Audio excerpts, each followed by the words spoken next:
पाचन तंत्र की कुछ समस्याएं, जिसमें गैस्ट्राइटिस एक बड़ी समस्या है।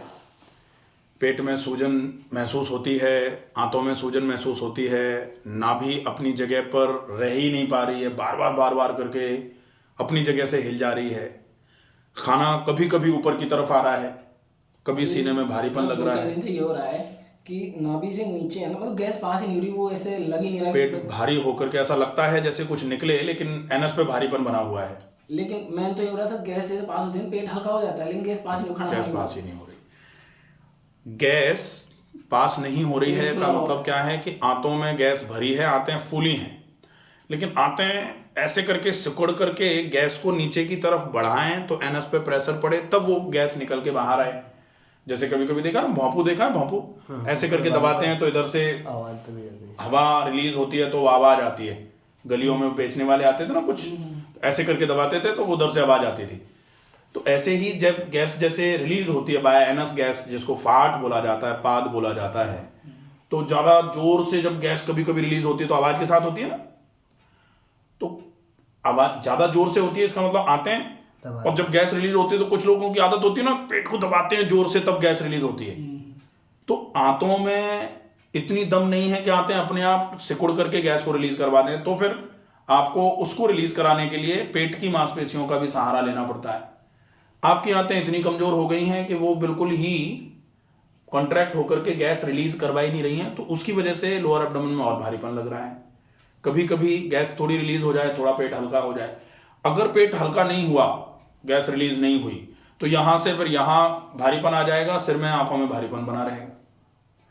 ये सारी समस्या अगर पूरे तरीके से ठीक करनी है तो सबसे ज़्यादा ज़रूरी है कि अपन ये जो आंतों में सूजन आ गई है, इस आंतों की सूजन का इलाज करें।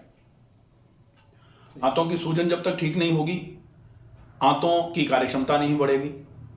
और आंतों की सूजन मतलब आईबीडी, इन्फ्लामेटरी बाउल डिसीज। और इन्फ्लामेटरी बाउल डिसीज, इन्फ्लामेशन है, इसका मतलब वो पांचों साइन मिलेंगे। सूजन मिलेगी, लालामी होगी, दर्द होगा, गर्मी होगी, और फंक्शंस जो हैं, आंतों की कार्यक्षमता जो है वो या तो कम हो जाएगी या खत्म हो जाएगी। तो आंतों की कार्यक्षमता का क्या मतलब है? आंतें एब्जॉर्ब करके खाने को लगाती हैं शरीर में, आपका एब्जॉर्ब ही नहीं होगा, शरीर में नहीं लगेगा खाना। सही है। अब अगर शरीर में लगेगा नहीं खाना तो कमजोरी आ जाएगी, मल्टीपल डेफिशिएंसीज आएंगी, बहुत सारे डेफिशिएंसीज आना चालू हो जाएंगे। तो अगर मल्टीपल डेफिशिएंसी आ जाएगी तो फिर बाल झड़ेंगे, आंखें कमजोर, त्वचा खराब, कई प्रकार की समस्याएं धीरे धीरे करके आपको महसूस होना चालू हो जाएंगी।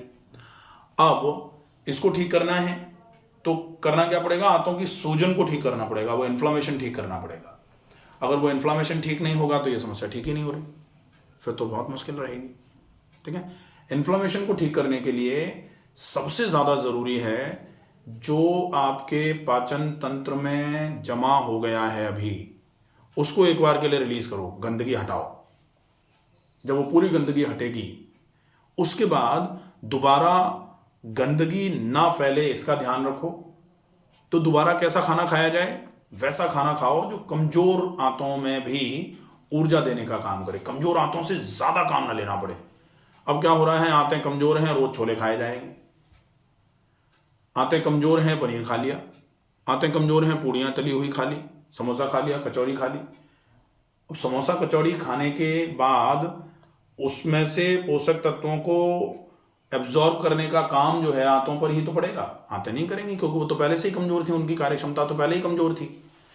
अब कार्यक्षमता कमजोर है और भारी खाना खा लेंगे तो निश्चित ही आंतों पर और जोर पड़ेगा। जैसे बीमार व्यक्ति पर ज्यादा काम कराओ तो उसको मर ही जाना है बेचारे को, तो ठीक ऐसे ही कमजोर आंतों से ज्यादा काम लेने से आंतों की कमजोरी और बढ़ जाती है और वो बीमार हो जाती हैं और आपकी समस्या बढ़ जाएगी।